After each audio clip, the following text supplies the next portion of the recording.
A lot of times, inhalant deaths can be called something else. For example, they're inhaling behind the wheel, and they get into a car accident. Death is from the car accident.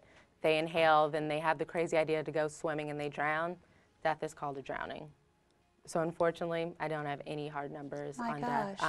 I saw something from Maryland specifically from the Department of Health and Human Services, said a little over 800 between the years of 2000 and 2005.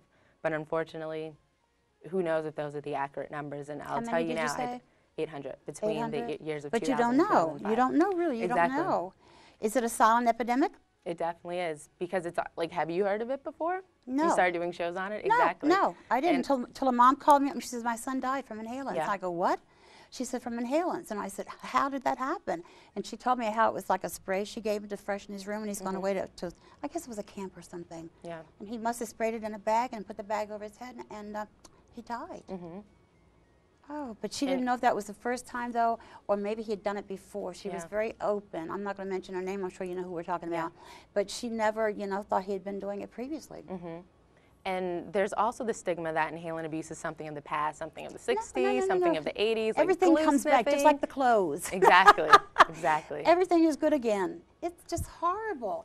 But they can, I guess, inhale just about anything.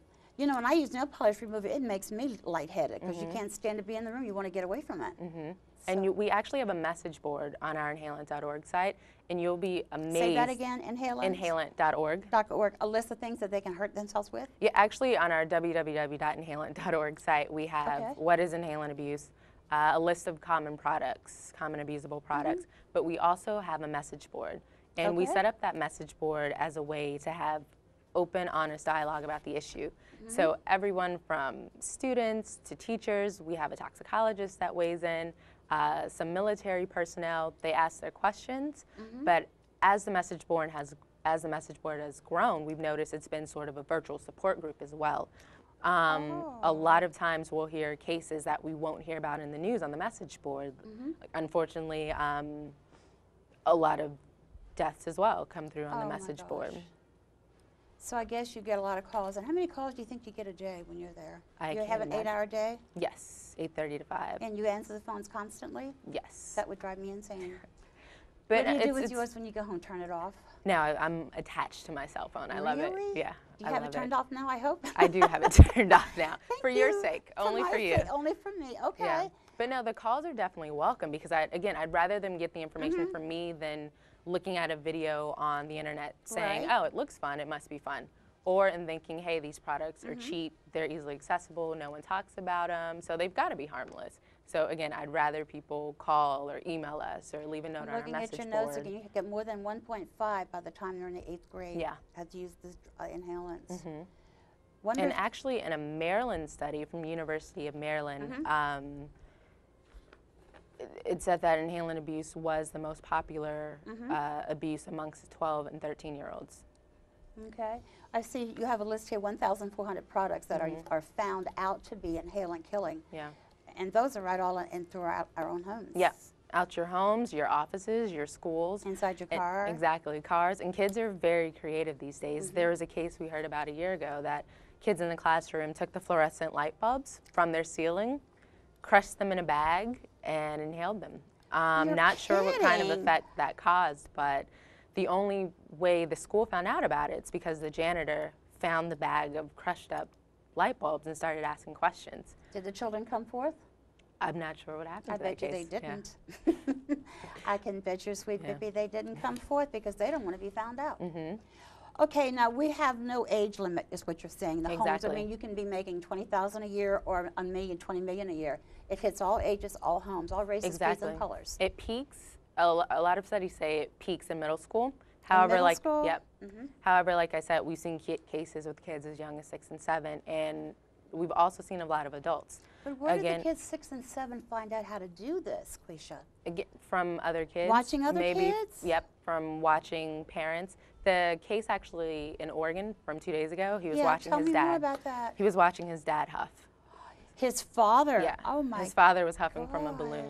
So I read an article the other day where a guy was smoking pot from a bong and he put it into his cat's mouth.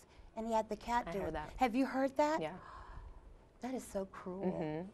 And again, it just makes you take a step back and really look at the issue and appreciate people's honesty when I look at the message board, because anytime something new comes up, I get an email, so I get to see it. Okay. And it's just the type of things they talk about on there. It's great. Like, I'm glad that ACE is providing a vessel for everyone to get their comments and questions out. And I don't want parents today to think that we're here, you know, damning them for any reason, because there's a lot of moms and dads both who work, and their kids are home. I bet there's more prevalence in using these drugs in the summertime, because the kids are home. They don't go to school. Yeah. So for excitement, they just may decide to take a huff and they could die. And we're definitely not talking down to parents. We're just saying, make sure you know about the issue. Make sure you know what's in your house. Make sure you're educated about the issue. But the signs on the children, you know, like the runny eyes, red, and the blood, they could say allergies. Yep. They're sniffing or they're coughing, but that could also be allergies. Yeah, and there's also behavioral signs to watch out for that some may confuse with teenage angst. Like, there's mood swings, uncharacteristic behavior at school like PMS or work. Time, huh? Exactly. I didn't want to say it. That's okay, but this yelling and screaming, I know what goes on, Yeah, and again, it's, you know your child best, or as a teacher, you know your students best, as a coworker, you know your friend best. So just be mindful of different personality traits and mix the behavioral signs with the physical signs, with the situational signs. Again, so what would just be happen vigilant. if I saw you, Quisha, with red eyes, your nose running, and I'm your friend? What would, if I came up to you and said, Quisha, are you huffing?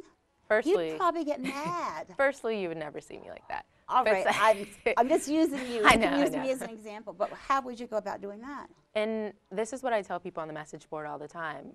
True friends care about you, love you. That's true. There's no reason to be insulted by candor. So just be upfront, be honest, ask them a question. Take them at their word, but also let them know there's help out there if you need it. A lot of questions we get on the message board as well, saying, I don't want to tell this person because they're going to look down on me, or I don't want to tell this person because I have this status in community, so I don't want people to know. Or in your job either. Yep, job, or in the family as well. Could you lose your job over something like this? I'm sure you could. That depends on the HR department. But, and again, something I always tell people, just be honest and open and talk to someone about it. Right. You know, like, maybe you're not the only one going through your problem that you need to resort to huffing. But there's so many people who are so stubborn, they say, well, I can take myself through this, I'll be fine, I'll be fine. But there are people who succumb and they will die. Yeah. And with moral support, it's definitely easier. Or just buy-in from your peers. I think, too, though, if your child is having a problem, I think all parents pick up on that. Yeah. Doesn't matter if you're working one job or 5 jobs, because you know now the economy is really bad. And there's a lot of kids who are going to be getting out of school pretty soon.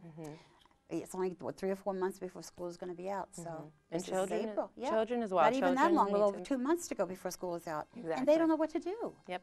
So. And children as well. Children need to reach out, file a branch as well, and have effective communication with their parents. Like, be open and honest. One thing we must tell the children too, Quisha, is that don't be afraid to go to your parents. Yes, exactly. Because maybe they're afraid for timeouts or being restricted, take away your cell phone, take away your television set, you know. Yeah. And there's so many things today those kids can get into trouble with. Yep. The internet it's just horrible. I mean, I have a 7-year-old niece who knows how to work an iPod like you would not believe. I saw a small boy on the metro using an iPhone. Small boy using an iPhone touchscreen. You should see my niece on the computer already, just turned 6 years old. It's amazing. Do you think they should put different, maybe disclaimers on the internet when they have certain things so young children won't tap into it? I think parental advisory is key. Make sure you know what sites your kids are going on. Again, make sure communication's open. So if a kid's going on a site that looks a little sketchy, that they're okay with coming to you about it without you just completely turning away from the issue or just banning them from that site. Because they need help. It's like someone going through depression. Yeah. And if you don't get it. Something I tell young people all the time, like, it's better to talk to your parents about it or talk to another adult in the community about it than to literally take your secret to the grave. Exactly. Because I remember my mother saying it's better to tell the truth than tell a lie. You'll still get a spanking, but it won't be as bad. Yeah, exactly. And always tell the truth. So, but today, though, I don't know, maybe I think children are more grown up than we were when we were growing up. They're more mature. I mean, the way they dress, the way they talk, all the electronic things they have. Yeah. I definitely think so. But you would think because they're more mature, they would take on a more mature persona and be okay with just But maybe they're getting burned out so young. Yeah.